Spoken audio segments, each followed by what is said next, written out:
High voltage match কাকে বলে সেটা কিন্তু আজ মোহনবাগান বনাম জামশেদপুর এফসি ম্যাচ দেখেই তোমরা বুঝতে পেরেছো। তো একটা ম্যাচের উত্তেজনাও যে এত দূর পর্যন্ত যেতে পারে সেটা কিন্তু আজকের ম্যাচটা না দেখলে কল্পনাই করা যেত না।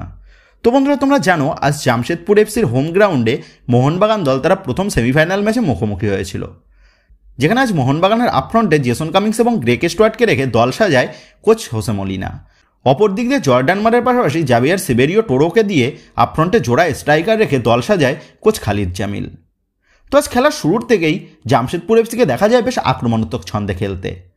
তবে মোহনবাগান দল তারা আক্রমণ করতে গেলে জামশেদপুর এফসির কোচ খালিদ জামিল তিনি এমনটাই ট্যাকটিক্স খাটিয়েছিলেন যাতে মোহনবাগান দলের প্লেয়াররা আক্রমণে উঠলে তখন জামশেদপুর এফসির ডিফেন্স লাইনে 6 থেকে 7 জন প্লেয়ার কিন্তু উপস্থিত হয়ে যাচ্ছিল। আর 6 থেকে 7 জন প্লেয়ারের ডিফেন্স মানে তোমরা বুঝতেই পারছো বিপক্ষ দলের প্লেয়ারদের সেই ডিফেন্স ভাঙাটা কিন্তু কতটা মুশকিল। আর ঠিক সেই মতনই খেলার শুরুর থেকেই মোহনবাগান দলের প্লেয়াররা আক্রমণে উঠলেও মোহনবাগান দলের প্লেয়াররা কিন্তু জামশেদপুর এফসির ডিফেন্স লাইনকে তেমন একটা ভাঙতে পারছিল না। অপর দিক দিয়ে আবার মোহনবাগান দলের প্লেয়াররাও বেশ ভালো ডিফেন্সিভ শিল্ড তৈরি করেছিল জামশেদপুর এফসির আক্রমণের বিরুদ্ধে।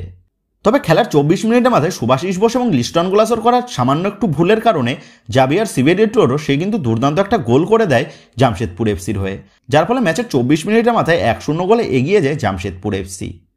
তবে এই গোলের পর থেকেই মোহনবাগান দলের প্লেয়াররা তারা কিন্তু গোল পরিশোধ করার লক্ষ্যে উঠে পড়ে নামে, কারণ মোহনবাগান যে এই মৌসুমের সেরা দল, আর সেই কারণেই সেরা দল তারা কিন্তু কখনোই লড়াই না করে হারতে নারাজ। আর সেই কারণেই প্রথম গোল কনসিড করার পর মোহনবাগান দলের প্লেয়াররা তারা কিন্তু নিজেদের 100% উজাড় করে দেয় মাঠের মধ্যে। তো ম্যাচের 33 মিনিটের মাথায় অ্যালবার্টো রড্রিগেজ সে কিন্তু দুর্দান্ত একটা হেড রাখে জামশেদপুর এফসির বার পোস্টের দিকে। তবে অ্যালবার্টো রড্রিগেজের নেওয়া হেডটা সেটা কিন্তু জামশেদপুর এফসির বার পোস্টে লেগে অ্যালবিনো গোমসের কাছে চলে আসে, যার ফলে কিন্তু একটা নিশ্চিত গোলের কাছ থেকে বাধাপ্রাপ্ত হয় মোহনবাগান। তবে এরপরই ম্যাচের 35 মিনিটের মাথায় জেসন কামিংসকে ফাউল করে বসে আশুতোষ মেহতা, যার ফলে মোহনবাগান তারা কিন্তু ফ্রি কিক পায় এবং সেই ফ্রি কিক থেকে 36 মিনিটের মাথায় দুর্দান্ত একটা চোখ ধাঁধানো গোল করে জেসন কামিংস। তো জেসন কামিংসের গোলটা সত্যিই কিন্তু একটা চোখ ধাঁধানো গোল ছিল, কারণ এরকম গোল কিন্তু আইএসএল মঞ্চে খুব কমই দেখা যায়। তো জেসন কামিংস সে যে কেন ওয়ার্ল্ড কাপার সেটা কিন্তু আবারও প্রমাণ হয়ে গেল তার এই পারফরমেন্সে। তো জেসন কামিংসের গোলেই মোহনবাগান ম্যাচে সমতা ফেরায়। তো আজ প্রথমার্ধের একদম শুরুর দিকেই আশিস রায় সে কিন্তু বক্সের মধ্যে একটা হ্যান্ডবল করে বসে, যেটা কিন্তু একটা নিশ্চিত পেনাল্টি হয় জামশেদপুর এফসির জন্য। তবে সেটা কিন্তু পেনাল্টি দেয়নি ম্যাচ রেফারি। অপর দিক দিয়ে আবার আশুতোষ মেহতা সে জেসন কামিংসের বিরুদ্ধে যে ফাউলটা করে সেটা কিন্তু আশুতোষ মেহতার জন্য রেড কার্ড হতে পারত। তবে ম্যাচ রেফারি সেটাকে ইয়েলো কার্ড দিয়ে আশুতোষ মেহতাকে কিন্তু আরও একবার সুযোগ দেয় এবং প্রথম গোলটা কনসিড করার পর জামশেদপুর এফসির ডিফেন্স লাইন প্রথম দিকে যেমন কম্প্যাক্ট ছিল সেই কম্প্যাক্টনেসটা কিন্তু অনেকটাই ভেঙে যায়, যার ফলে কিন্তু গোল পাওয়ার পর মোহনবাগান দল তারা কিন্তু আরও একাধিক আক্রমণ করে তোলে।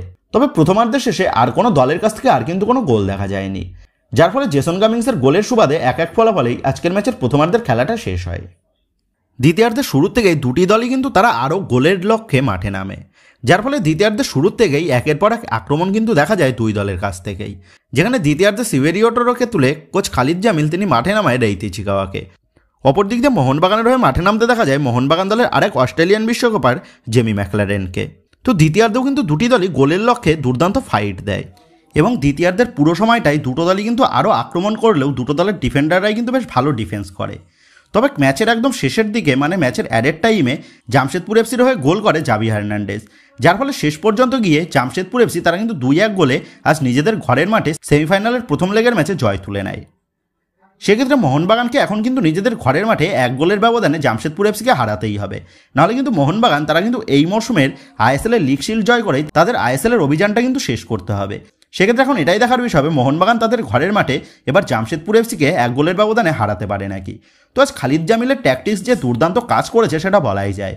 অপর দিক দিয়ে হোসে মলিনা তিনিও কিন্তু চেষ্টা করেছিলেন আজকের ম্যাচ থেকে জয় তুলে নেওয়ার, তবে শেষ মুহূর্তে গিয়ে কোচ হোসে মলিনা এবং আপামর মোহনবাগান সমর্থকদের আজকের ম্যাচ থেকে স্বপ্নটা কিন্তু ভঙ্গ হয়। তো বন্ধুরা, তোমাদের কি মনে হচ্ছে মোহনবাগান তারা কি পারবে তাদের পরবর্তী ম্যাচে জামশেদপুর এফসিকে 1 গোলের লিড নিয়ে হারাতে? এই বিষয়ে তোমাদের মতামতটা অবশ্যই নিচে কমেন্ট করে জানিয়ে দিও। তো বন্ধুরা, এই ভিডিওটা এটুকুই ছিল। তো আসি বন্ধুরা, দেখা হচ্ছে পরের ভিডিওতে।